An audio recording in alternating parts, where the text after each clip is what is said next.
Welcome to Psychology 545, a survey of professional psychology. My name is Dr. Harry Beaman, and over the course of the next 6 weeks, I'll be facilitating this course. The purpose of this video is to take a look and introduce you to the design of the course, focusing in on the objectives, with an emphasis on the word professionalism. In addition, we're going to talk about what it takes to be successful in this course. This course is designed to provide you with all the information and opportunities for a collaborative discussion that will prove to be the foundation of your professional career. We're going to do this through a collaboration with myself, with other students, and in our papers and a PowerPoint presentation. Points, as typical for most classes with the University of Phoenix, involves a mixture of participation, discussion questions, and papers and PowerPoint presentations. The objective of this course is manyfold. The first objective is to take a look at the personal and professional ethics in psychology by analyzing the relationship that exists between personal and professional ethics. We're going to then move on to explaining the importance of professional ethical standards and codes in the field of psychology.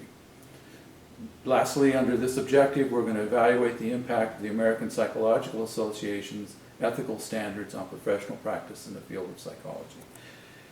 Each major psychological organization has their own standards. We're going to be focusing in on the American Psychological Association. Next, we'll look at ethical decision making.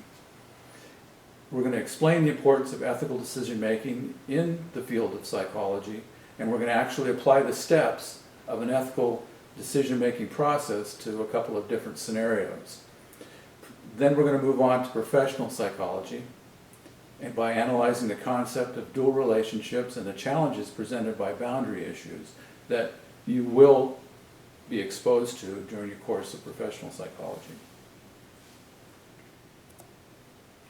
We'll move on to informed consent by taking a look at not only informed consent but informed refusal. We're going to also evaluate the legal issues associated with assessment, testing, and the diagnosis in the field of psychology. Finally, we'll take a look at the role of competence, both intellectual and emotional. Both are both equally important. Confidentiality, as you well know, is very important and central to the practice of modern psychology. We're going to take a look at the importance of maintaining confidentiality. We're going to evaluate not only legislation, but a couple of court cases that are central to this process. And finally, take a look at the difference between confidentiality and privilege. We're going to wind up this course by taking a look at the future.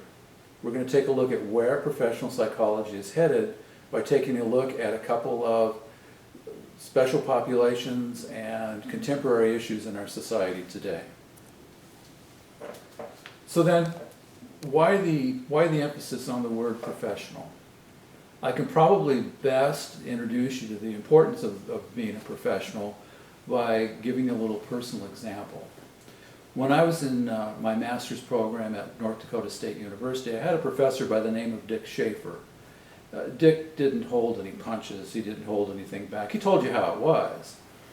And at the end of every class, he would pull a couple of students up because he wanted to make some comments about their papers or something he said in class. And one particular class, towards the end of this class, he pulled me aside and said, "Harry, you're going to make a very good therapist.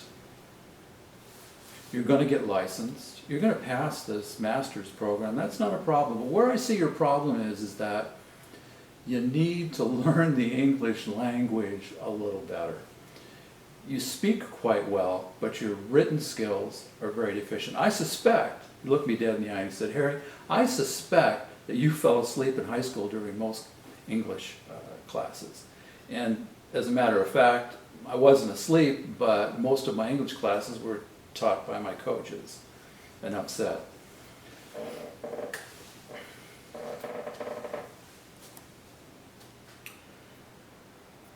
So how do we make this class a very successful experience for you? Because behavior and communication is very important in the field of professional psychology. Because it's more than my degree, it's more than my license. We're going to be focusing in on how well we can communicate our ideas and our concepts related to professional psychology.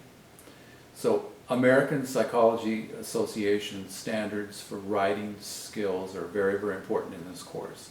So APA format is very important. So how do we make this a successful experience? Read everything. I've provided handouts in the main forum that will walk you through everything you need to know to be successful in this course.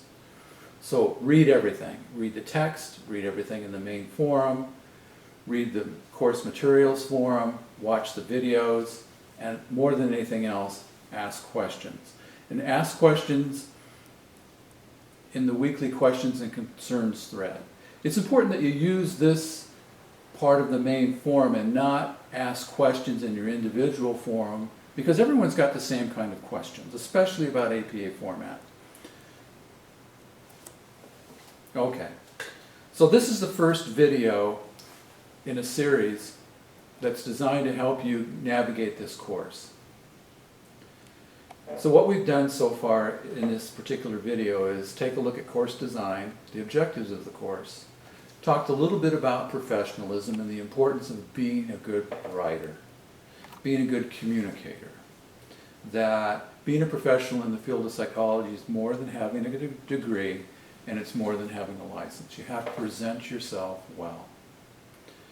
We also talked a little bit about what it takes to make this a successful experience in this course. The next video covers frequently asked questions. Thank you.